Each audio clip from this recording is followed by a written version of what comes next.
Art and education में आप सभी का स्वागत है।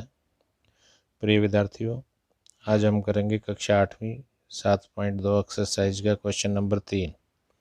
आपको यह बताया जाता है कि 1331 एक पूर्ण घन संख्या है। क्या बिना गुणनखंड किए आप यह अनुमान लगा सकते हैं कि इनका घनमूल क्या है?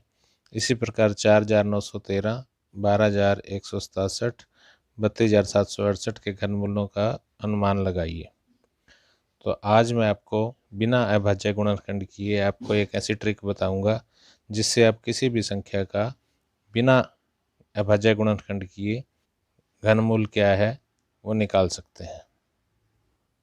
तो आज के सवाल शुरू करने से पहले मैं आपको थोड़ा सा ये बता दूं कि एक का अगर हम घन करते हैं तो ये एक पर ही समाप्त होता है।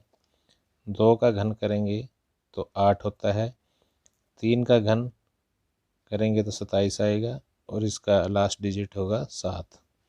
4 का घन होगा 64, 5 का घन होगा 125, 6 का घन होगा 216, 7 का घन होगा 343, 8 का घन होगा 512, 9 का घन होगा 729 और 10 का घन होगा 1000।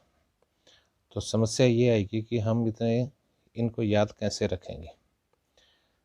तो कुछ रकमें तो कॉमन है, जैसे 1 का घन 1 पर ही समाप्त होता है और 4 का घन 4 पे समाप्त होता है।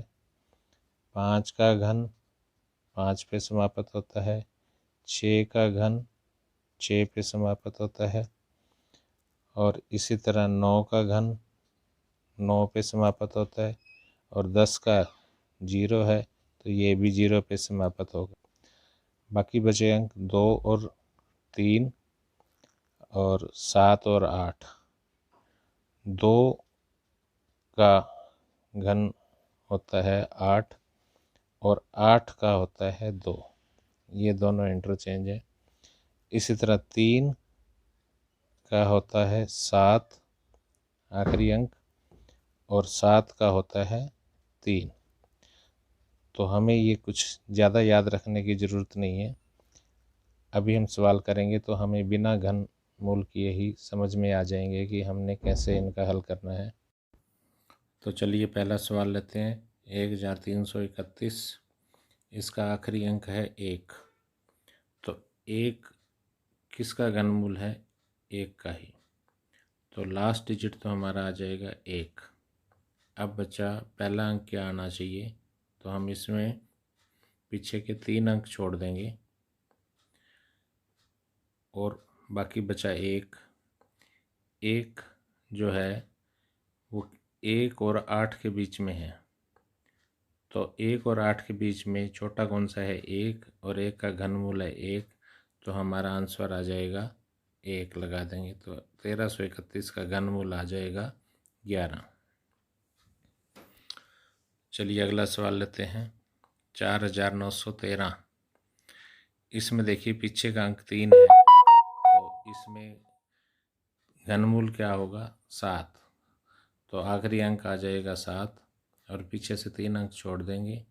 आगे बचा 4। 4 1 और 8 के बीच में आता है तो इन दोनों में छोटा कौन सा है? 1। तो 1 का घनमूल 1, तो हमारा आंसर आ गया 17। अगला सवाल है 12167, इसका लास्ट अंक 7 है। तो 7 किसके घनमूल में आता है? 3 के। तो हमारा आखिरी अंक तो आ जाएगा 3, पीछे से 3 अंक छोड़ देंगे। बाकी बचा 12। 12 8 और 27 के बीच में आता है तो 8 छोटा है और 8 का घनमूल है 2, तो हमारा दूसरा अंक आ जाएगा 23। तो इसलिए 12167 का घनमूल आ गया 23। अगला सवाल है 32768, लास्ट अंक है इसका 8। तो 8 किसके घनमूल में आता है? 2 के। तो आखिरी अंक तो आ जाएगा इसका 2। आखिरी के 3 अंक छोड़ देंगे, बाकी बचा 32। 32 27 और 64 के बीच में है तो छोटा कौन सा है? 27 और 27 का घनमूल है 3, तो हमारा दूसरा अंक आ गया 3। तो 32,768 का घनमूल आ गया 32। आज का चैप्टर हमारा यहीं समाप्त हुआ। आशा है आप सभी को सवाल समझ में आ रहे होंगे।